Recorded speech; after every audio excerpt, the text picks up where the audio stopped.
Handoff, Adrian up the middle, room to the 20, cuts to the left to the 25, and Adrian's loose! He splits the defense! 50, 40, 30, goodbye, baby! Touchdown! We bleed purple, and our bones are gold. Hear the horns coming out of our dome, behold. We are Minnesota Vikings fans. We love when a player scores, we roar, ignite the stands. Hey there, Minnesota Vikings fans. You are listening to the Purple People podcast. We are recording live, but you're listening to us in pre-recorded format. I am Kyle West. We got Adam Carlson. Heyo. Kyle Smith. Oh, hey. Oh. You're ready to talk Vikings football. That's right. This may not be our 40th anniversary special, but it is episode number 139, which I think's not too shabby. I think that is a lot of episodes. It is. That's a lot of Vikings talk. We are like the Simpsons of podcasts. Not quite. It's like tantric Vikings talk. That's what this is. Yeah. It's not going to stop anytime soon. But the title of this episode is Walk the Line, because this episode we're going to talk about the offensive line, positions of need, possible players that we might lose, guys we can look at in free agency, that kind of thing.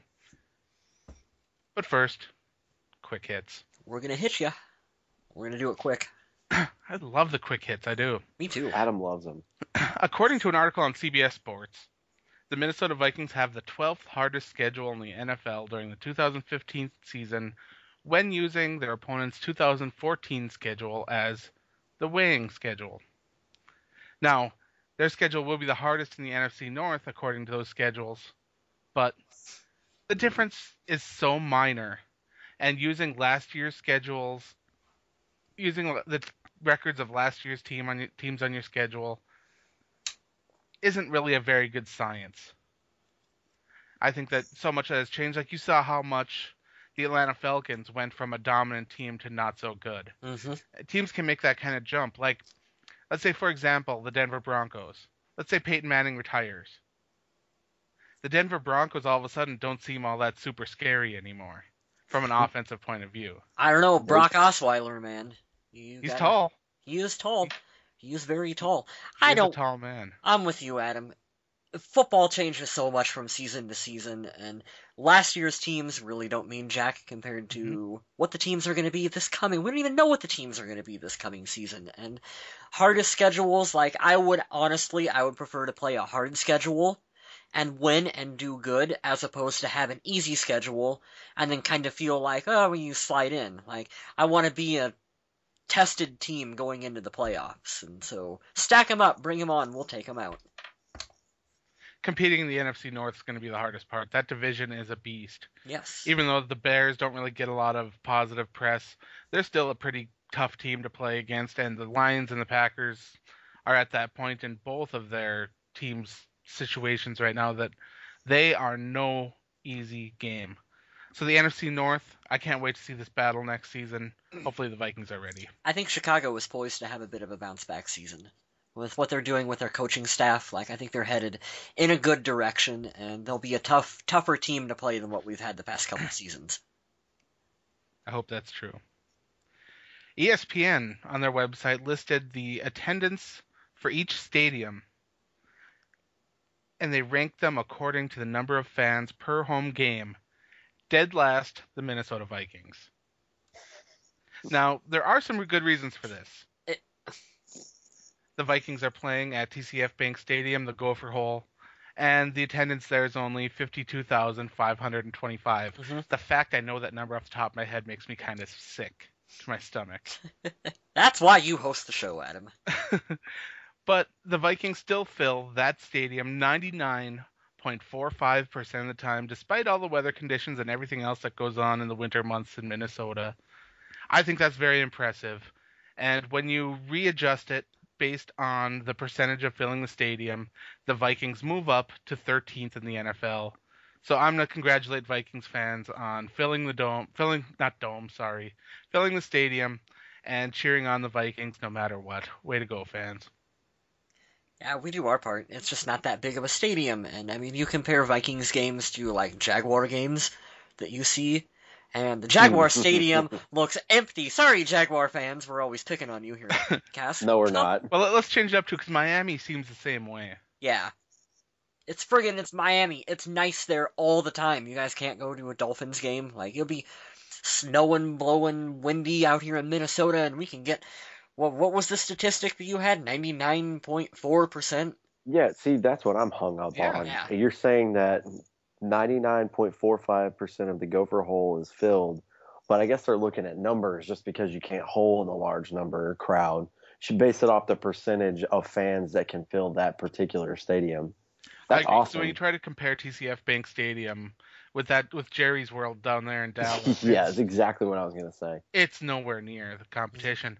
And when you look at it and you see the Jets are blowing the Vikings away just because that stadium in East Rutherford, New Jersey is absolutely massive, that's just not right. Yeah. Well, just wait till we get our new stadium built. Oh yeah, the Vikings will shoot way up those charts. Yeah.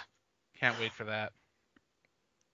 But I like that you mentioned the new stadium because there's another problem.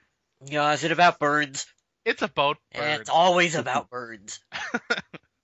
There's been some recent concern from the wildlife groups around Minnesota that the new walkway that's going to be built, raised walkway over the streets, will be a danger to local birds, just like the glass from the stadium.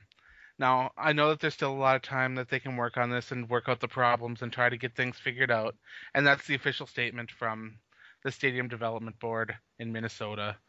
But I hate to hear any sort of negative things about the new stadium because I'm so excited about it. Don't they have these skywalks like all over the Twin Cities? Oh, they absolutely do. And are those other ones a danger to birds, or is it just this one because it has to do with this stadium? I think that the only reason this one is getting a lot of negative attention is because it's just now being put in. Yeah. Like the standards now are higher than they were when the others were put in. That's what I'm assuming. Anyway. Hey, that works for me too. I guess got to make sure to watch out for those birds. Mm-hmm. The Wilf Family Foundation donated $5 million to the University of Minnesota Masonic Children's Hospital. The hospital now has its own wing, the Wilf Family Wing. It's set aside for researching diseases, things like that. Then there's another part of that section for children who need extended stays to stay in. It's a fantastic thing the Wilfs did, donating that money. Mm-hmm. And I'd like to thank them for that, because that's a big gesture, and that's something that they didn't have to do, but something that's cool to see them do. I like that they're making more investments into the future of Minnesota, because they haven't done that a whole lot in the past other than the stadium. Mm-hmm. They're finally getting really involved with the community, which is good to see. I like it. Well, now that they do have the stadium done, there's no more talks of relocation.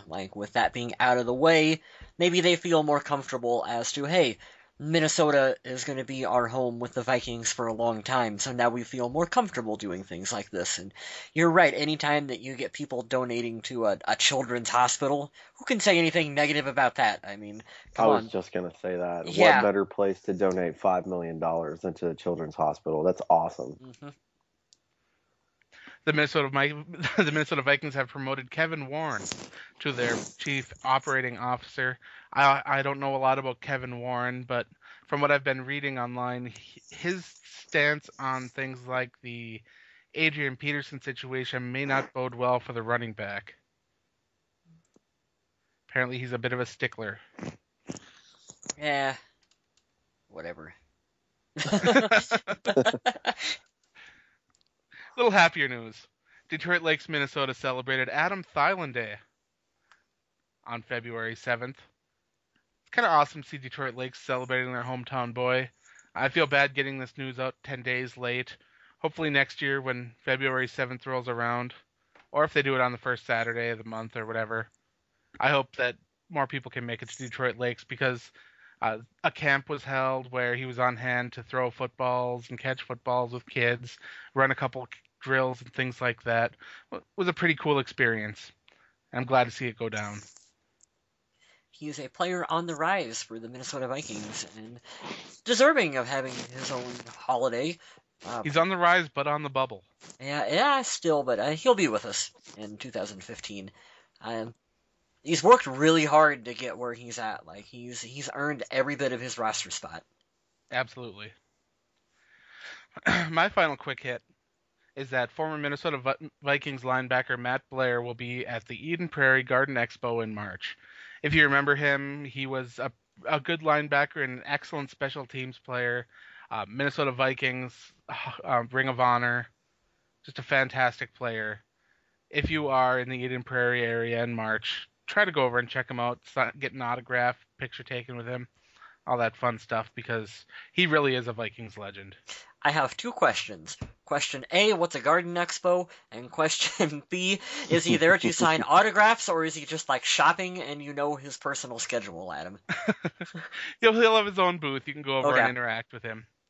The Garden Expo will have home improvement things and a lot of equipment to improve on gardening, like maybe some tractors and all that kind of stuff. It's a bit of a redneck gathering, it is, but to be honest, you could find yourself a nice new hoe. That was probably the best closing statement you've ever had to a quick hit, Adam. I hear you've got a quick hit, though. I have a bonus quick hit. Every now and then I like to throw in the bonus ones that you guys don't know about. There is a book that is out right now. You can buy it on Amazon.com that was co-wrote by former Minnesota Vikings punter Chris Kluwe and the executive editor of Game Informer magazine, Andrew Rayner. Those guys play in a band together. It is called Prime. This is a science fiction novel. I've downloaded it, but I have not started reading it yet. It's going to be a series, and it is supposed to be really, really good. So if you're wondering what Chris Kluwe is currently up to, well, he has a science fiction book out that you should check out. I've never wondered that, and I hate Game Informer, so I will be avoiding that one. Oh, I don't know why you would hate Game Informer. It's a terrible magazine. Oh, it's a great magazine and I get website. it for free, and I still don't read it. I am subscribed to their digital magazine. I'm a big fan of them. The nephews seem to read it, though. I don't know. Yeah. I guess people seem to like it, so why not? I prefer them over IGN, honestly. I just read reviews of regular people online. I don't need a magazine to tell me what they like. I'll watch the video and determine for myself. Well, I suppose that's one way of doing it. I'm a bit of a stickler like that. I don't like being told what to like and dislike. As I'm sure you guys have noticed, I think both of you guys have been like, "Oh, you've got to watch Breaking Bad." I'm like, "Don't you tell me what to do." You really do have to watch Breaking Bad. No, don't you tell me. I think our viewers should tweet Adam Carlson at whatever your Twitter profile is, and tell him that he needs to watch Breaking Bad.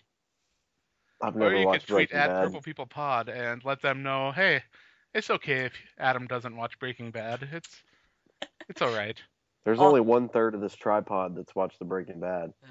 The good third. Right? I don't know. I don't want to be the middle leg in the tripod either. When you say tripod, I think of War of the Worlds. It's weird, but all right. I think of Austin Powers and Mini-Me. Go on. All right, so we promised you some talk about the offensive line and the team needs, so let's do that. Left tackle. There's been a lot of talk about left tackle. Matt Khalil underperformed this year, seemed to bounce back a little at the end. Not a lot of depth behind him, just in case. Believe the only man behind him on the roster right now is Austin Wentworth. So, what do you guys think about left tackle? Is that a major position of need? Is that something that should be tried to address in free agency or in the draft? That's a tough one. For me, personally, you can never do too much to protect your quarterback. And if we were at Tampa Bay sitting at number 1, I think we all can agree that we don't need a quarterback. But we're not Tampa Bay. We're sitting at number 11. There's a lot of good players that are going to be gone for the first 10 spots. So that leads us to, like last week, do we want to go with a high-profile wide receiver? Do we want to go corner or linebacker, which I think are our biggest needs? Or could you do the non-sexy pick that everyone hates, but in 5 years from now, they're like, damn, that was a great decision. Good job, Rick. Do you go with a lineman? I don't know. I think Teddy's protection is a very, very solid and very smart thing to do. So Mhm. if the Vikings did go after a lineman, I would not be upset whatsoever. We saw a lot of success come from the Dallas Cowboys finally using draft picks on their offensive line. They went through in back-to-back years, they got themselves, 3 years in a row, they got themselves a high-profile left tackle, then a high-profile left guard, and then a high-profile center. And you saw the time and just the major help that offensive line gave Tony Romo down in Dallas. And if Tony Romo can have that kind of time and pick things apart, Teddy Bridgewater is a smart quarterback. I have no doubt in my mind that he could have similar results. But the thing is it really a big enough concern to talk first round draft pick about? Or is this something that could be addressed a little ways down? Or are there other guys that we could fill the positions with in free agency? When you take a look at the available players in the available left tackles in free agency, you see a lot of veterans like Paul McQuiston and Michael Ruse, guys that are kind of a little bit over the hill as far as Minnesota likes to look at. Minnesota likes to look at the guys that are 30 or under 30 years old usually. So that leaves guys like King Dunlap, Chris Hairston, Willie Smith. So, and if you're going to go out after a high-profile left tackle, like Michael Ruse should draw a pretty good amount of money in free agency, you are going to be paying a lot of money. Good offensive linemen do not come cheap. Mm-hmm. So what I would like to see personally is I'd like to see the Vikings use a mid-round draft pick on a left tackle guard hybrid, even a mid to high round pick, maybe a second or a third. I don't think that this is a first round need. I think that Matt Khalil has done enough at the end of the season to show that he deserves another chance to prove himself. I think that since this is his contract year, we'll see him step up. And I'd like to see him really want to take control and show that he deserves that spot. And I think he'll work hard and earn it. That's just my opinion.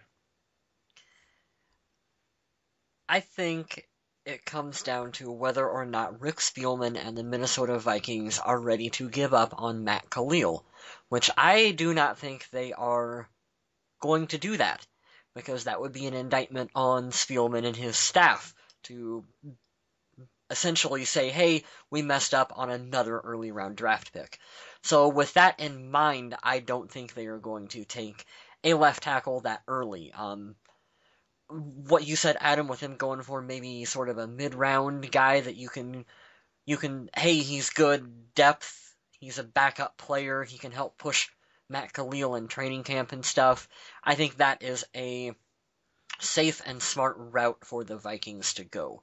If it was up to me, and I was to say, hey, if Brandon Sheriff was to fall, he's the tackle from the University of Iowa, if he was to fall in the draft and he is available, I say draft him, and then between him and Matt Khalil, one of them plays left tackle, one of them plays guard, and that problem sorts itself out. But I don't think they're going to do that because, like I said, I don't believe that Rick Spielman is going to say we're ready to give up on Matt Khalil this early. Yeah, you hit on another major thing, because the only other real position of need, in my opinion, on this offensive line is the left guard position. I think that center, right guard, right tackle, I think all those holes are filled pretty well. Yes. But I would love to see an upgrade at that left guard position. Now, if you could draft a guy that was versatile enough to play left tackle or slide into guard, that would be optimal. I know that Charlie Johnson is already that kind of guy because he came in and played left tackle for the Vikings for a couple of years before he slid inside after Matt Khalil was taken. But we need some competition for him, because right now I think that he needs that push. I would love to see Charlie Johnson just come out and kick some ass and earn that starting job and just beat everybody out. That would be fantastic. But it needs to be some competition there to help push him to do that. And the Minnesota Vikings are losing a couple key free agents at the guard position it looks like they'll be trying to maybe re-sign guys like Vladimir Ducase or Joe Vlad. Berger, Josh Samuda, which he spent most of the year on injured reserve. So I believe he spent the whole year on injured reserve. I think so. But I think that Joe Berger should be a priority for a cheap free agent signing. Last year they only ended up paying him $635,000, which sounds like a ton of money to a guy that doesn't make much money. But as far as NFL standards, that's a drop in the bucket. But I would love to see Joe Berger return to this team to be able to be that guard center hybrid. I know he's 32 years old, and I know that the Vikings like to bring in younger players to try to develop them. But Berger is one of those guys that's versatile enough to be a stopgap at guard or center. And I don't know. I'm just a fan, as I'm sure the fans on the Facebook page have noticed with my Joe Berger Valentine. And it's one of those things with Joe where it's like you can say there's not a lot of tread on the tires. Right. Like he's a young, what do you say he is, 32?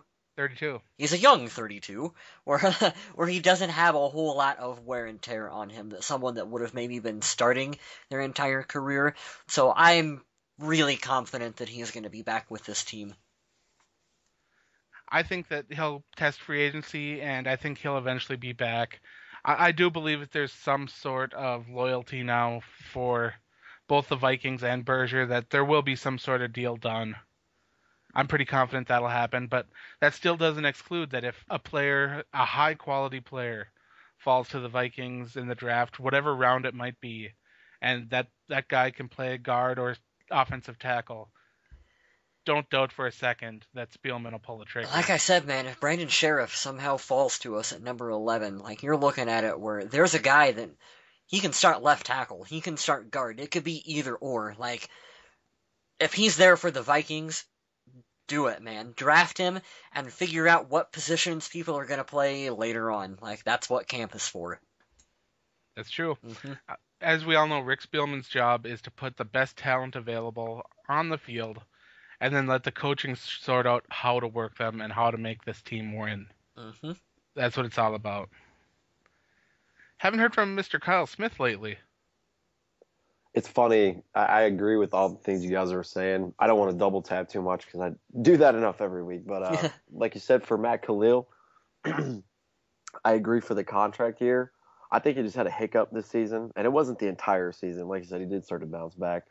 I thoroughly agree with bringing in competition. It's only going to make him play better. And I don't know. I don't feel like we're going to go out for a high-profile player at a tackle position. So going and getting it in the draft, sure. Like Kyle said, if it's a high-profile prospect and he's there, wouldn't bet against Rick Spielman to do it. He's done crazier things, but I think for value, I wouldn't say to save money. These are obviously going to be rookies, but just as far as draft value goes, I think I agree with you guys. I think they'll go second, third, fourth, somewhere in there. I don't think they're going to go first round.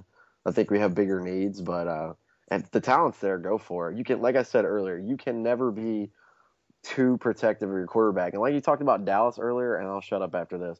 Not only did Tony Romo, and he's 34, 35. Yeah. Not only did he have an outstanding season, look what DeMarco Murray did. We have a better back than DeMarco Murray if he comes back. So, I mean, that's all your line.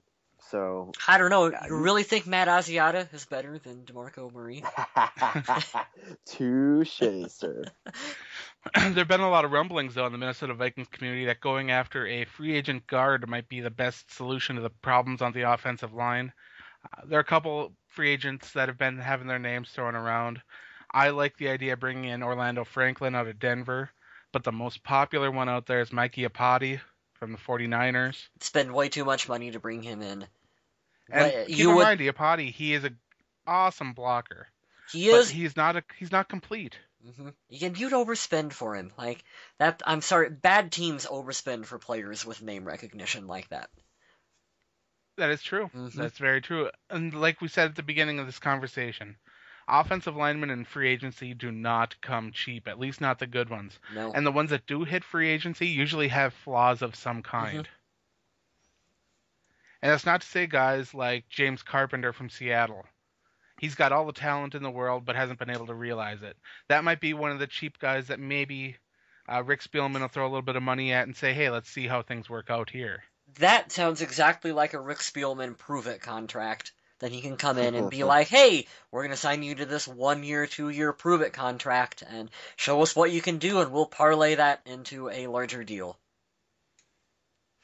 Although I do think that James Carpenter does end up getting re-signed by the Seahawks, but I was just throwing him out as an example because he's not one of the top high-profile guys in my opinion.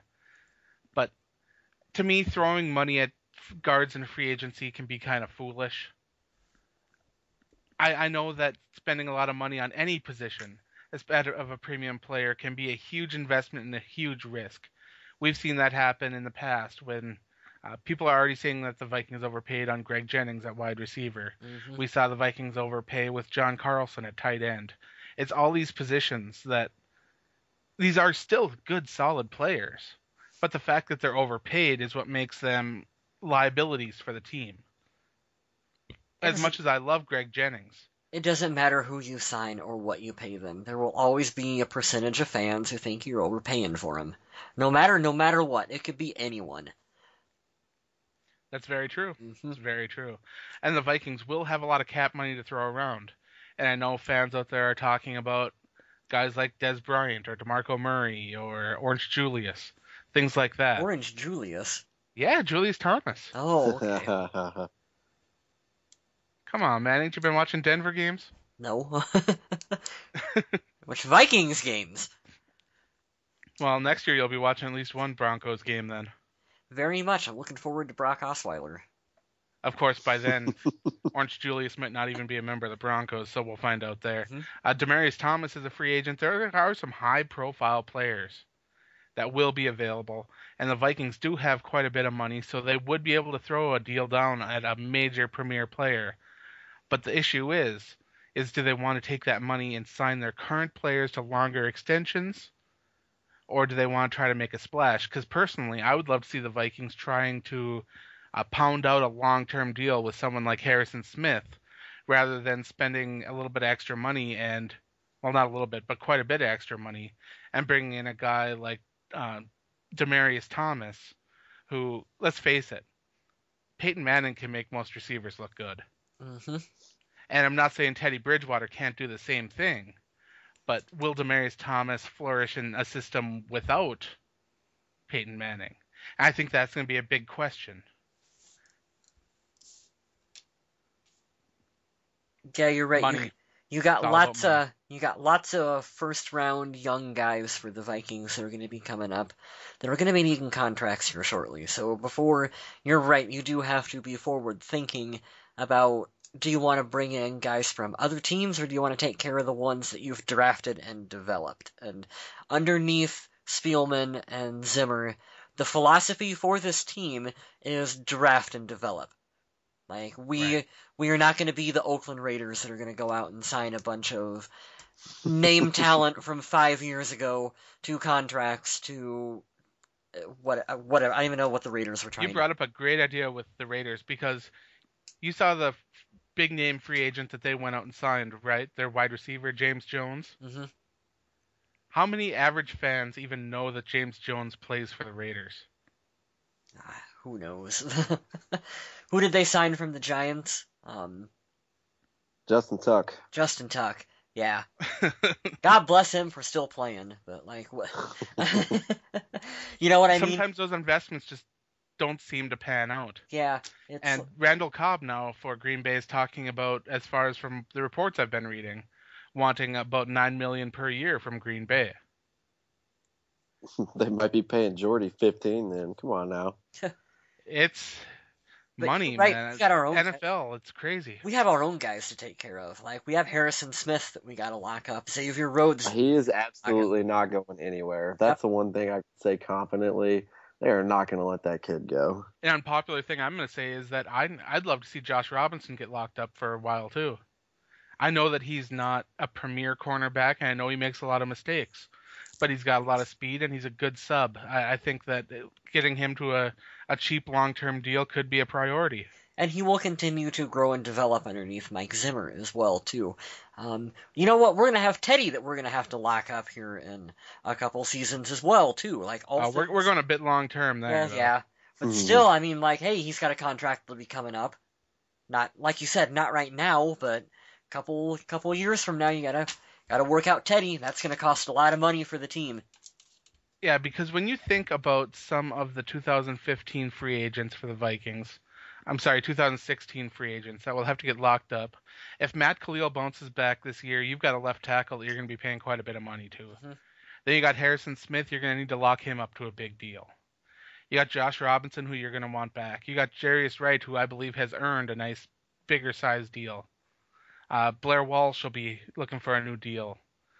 Audie Cole could have established himself a little bit better after this season and earned himself another big deal. Mm-hmm. There are plenty of players that are just on the verge of breaking out, and if you go out and spend $9 million a year to bring in Iapati, and then you don't have the money to bring back Harrison Smith, your fan base is going to be pissed. Yeah. Yes, you are correct. And your team is going to not like it. That's for sure. Draft and develop, guys. I'm telling you. Draft and develop. Yeah. That is our philosophy here in Minnesota. The youth movement. The youth movement is so important. Mm-hmm.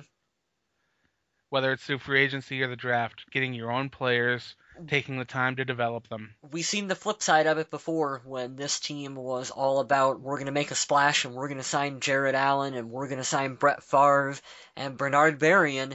And it's like we got damn close with it, but then you've seen that team just crash.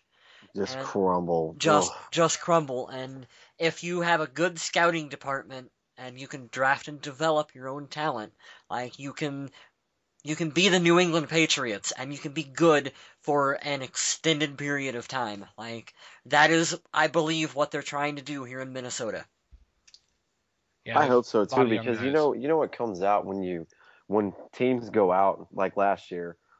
I still think Captain Munlin's great if it would use him in the nickel like he's supposed to be. If we bring in a high-profile guy in his first year, he has a hard time adjusting, everyone's going to be pissed. Mm-hmm. Yeah. And then everybody's so impatient with these guys. Hey, come in right now and be awesome every single game. You know, and if a rookie comes out and he sucks, hey, you know what? We'll give him a year. We'll give him 2 years. Hell, look at Cordero. He had a horrible year compared to his first year. Look at Josh Robinson's first year, then how much he improved in the second year. Or Xavier Rhodes. He was great coming in. He was good coming in. We saw him be physical.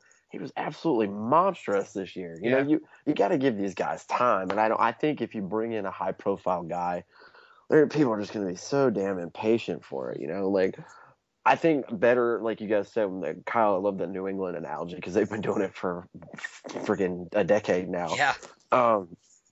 You know, build what you can. You don't have to go out. If you can be patient, you know, you won't have to spend all this money because guys do it in their contract years and then they go to other teams. Like my favorite example from last year was Eric Decker. He was awesome in Denver. Now look at him. Wants to get paid, goes to the Jets.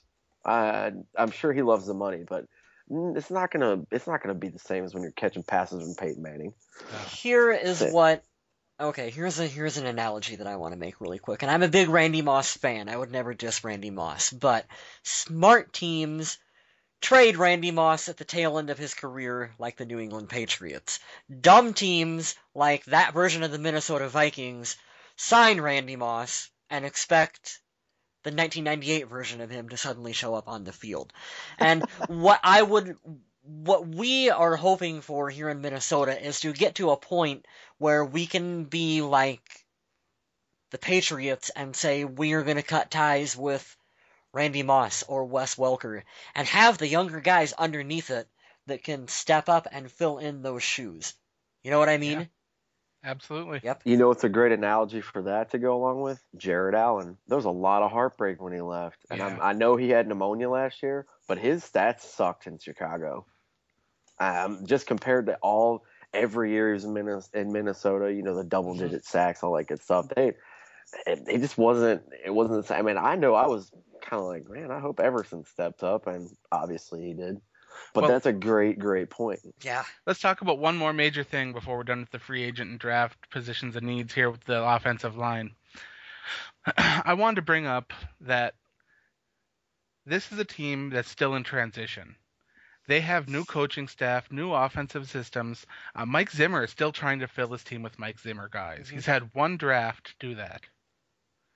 And he's had one little chunk of free agency. This team needs to take on its own identity, find out who they are, and go from there. I think this Vikings team has a good idea of who they are, but they aren't quite 100% sure yet. And they need to bring in some more of these players to help configure that identity. And I think that the more that this Minnesota Vikings team can get Mike Zimmer guys on this team, the better this team will be in the future. It's only been one season under Zimmer, and in this new offensive and defensive schemes. Be patient. Let this team grow and develop. This team will be contenders very soon. I in my heart, I believe it. There's a really good interview up on Vikings.com with GM Rick Spielman where he talks about, for the first time, not being satisfied is one of the subjects he touches upon, but about how they have very specific ideas for what they are looking for players to draft now, because he knows the philosophy that Rick Spielman has, that Mike Zimmer has for what he's looking for and what he wants to coach on the field. So you're exactly right, Adam. It's a learning process for the team, but now they're becoming more honed in as to the kinds of talent that they are looking for and the kinds of players they want to develop. Absolutely. And don't think that those values, those qualities that the team are looking for in free agents and in the draft, those will be major contributing factors as to who the Vikings draft, who they sign, who they're willing to throw some big money at. And if an offensive tackle or a guard doesn't fill what this team is looking for, they won't sign him. Mm-hmm. And that's what I'm loving about this team. They don't sign players just to sign players. I think that old Rick Spielman in the past would have done that just to try to bring some high-profile, big-name playmakers to the team and then hope that the team would be able to adjust and figure out how to use them. But now that he knows how this team is going to operate, what the team is looking for, he can actually get working parts for this team rather than having a box full of used parts that you have to go through and try to find things that work. Mm-hmm. I like that analogy a lot. It's the way the Vikings team was run for several years. Well, because they had that committee approach instead of having the one voice in the room with Spielman. And anytime you guys have a committee of people who make a lot of money, you know as well as I do that none of those guys thought that they were ever wrong on any decision they ever made. So you end up with a lot of sacrifices being made because this person wants this player and that person wants that player, and both of them think they're right, and in the end you don't end up with either of them. You end up with someone. It just turns into a mess. And so that's what's so nice about having Spielman and Zimmer. There's a direction that they're headed in, and it's one unified direction. And I finally watched the movie Draft Day a couple days ago, and you are talking about the plot of that movie almost exactly. I've never seen love it. I've never seen that movie. I actually love it. I think it's a great movie. Kevin Costner is a pretty badass, so it's kind of a far-fetched scenario. Yeah, though. It's worth a check out, but if you want a realistic kind of movie based on the NFL draft, I wouldn't watch it. It's a bit more over-dramatized with relationships and dead dad and all that stuff, but if you're watching it for the football, I would say don't really bother. But if you're just watching it for entertainment, I say have at her. Yeah, I'll have to check it out. I like Kevin Costner. So I was one of those people who was like, Waterworld is a good movie. You know what? I will watch Draft Day. That's all I have for this week. Do you guys have anything else you wanted to add in? I had something about 2 minutes ago, and I'm trying to figure it out before we get off of here. Well, I apologize for going on my big rant, but... Oh, no, that is perfectly fine. I wanted to explain how I felt about the retooling of the Vikings. I don't know. To me, this team just I think our sidebars... I'm optimistic for once in a long time. Well, I agree. And I think our sidebars are sometimes some of the more interesting conversations that we have here on the show. I have a great segue. I just remembered. Speaking of draft day, if you guys haven't seen it, it's about the Cleveland Browns. I'm going to segue the Cleveland Browns in this show because we hate on the Jaguars enough. Let's hate on the Browns for the last 10 seconds. This isn't hate. I wanted to get everybody's attention. I read this today, and I'm pretty sure, Adam, you already know where I'm going. You read it over on the Viking Age? I did. Some of the Browns players said that they wish they had Teddy Bridgewater instead of Johnny Manziel. I'm just going to leave that there as we sign off. You know, I don't think we brought this up, but I remember reading a couple weeks back that the Browns paid some outside agency a crazy amount of money to... $100,000 yeah, for that survey. So you know what I'm talking about. They did the survey to figure out who the best available quarterback was, and the survey told them Teddy Bridgewater. And so you know what the Browns do? They draft Johnny Manziel. They trade up to get Johnny Manziel. They trade up to get Johnny Manziel. Come on. I was 100% sure they were trading up to grab Teddy. I was too. I was pissed. Why did It's weird because they traded up. I was sitting on the couch, and I was going, no, they're going to take Teddy. And my Vikings fan buddy was next to me on the couch. He said, no, they're going to take Johnny.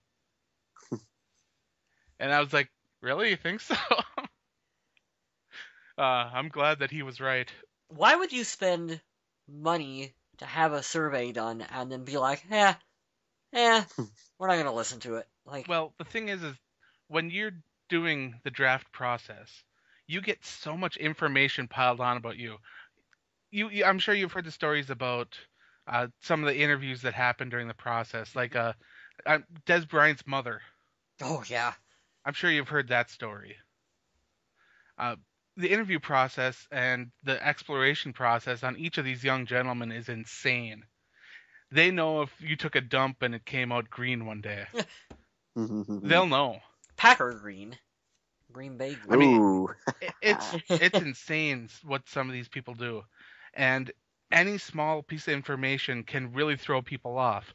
Teddy Bridgewater has small knees. Well, that's a check in the bad column. I've always wondered what it is specifically about teams that will make them not draft a player. Whether or not it's completely valid. You have to watch draft day, bro. You keep coming back to draft day, and I feel like you guys are collectively ribbing me on this one.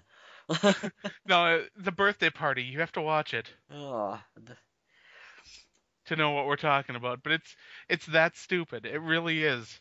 The amount of questioning and just absolute diving into these kids, because they are kids. When I was in college, if half the stuff I did in college got out, I would be so embarrassed I'd be hiding under a rock. But don't, at the end of the day, don't you have to just come back to the game film? No. Not anymore. You can't. Otherwise, Johnny Manziel would have been number 1 overall.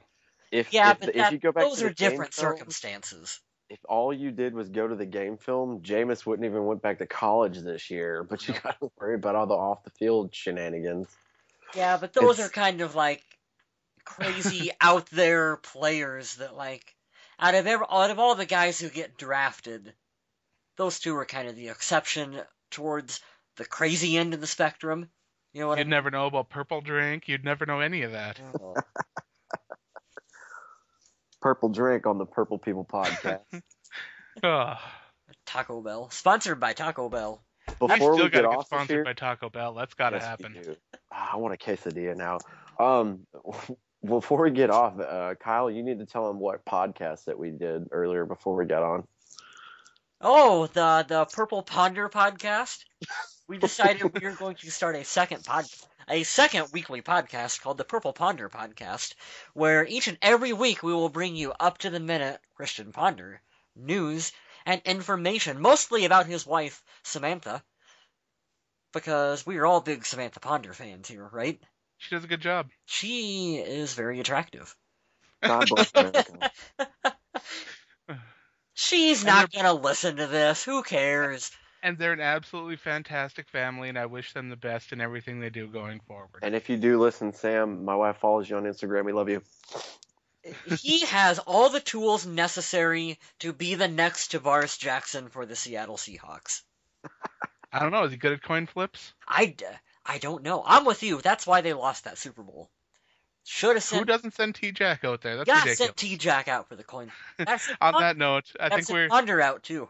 we're going way too far off to the side, so let's call this show good. Tails. I know, we did Tails. this last week. I'd like to thank everyone for listening. Go over, check us out on Facebook, Purple People Podcast on there. At Purple People Pod on Twitter is where you can get a hold of Kyle West. Check out my work at The Viking Age or Undead Walking if you're into The Walking Dead. And remember to stay classy, Minnesota.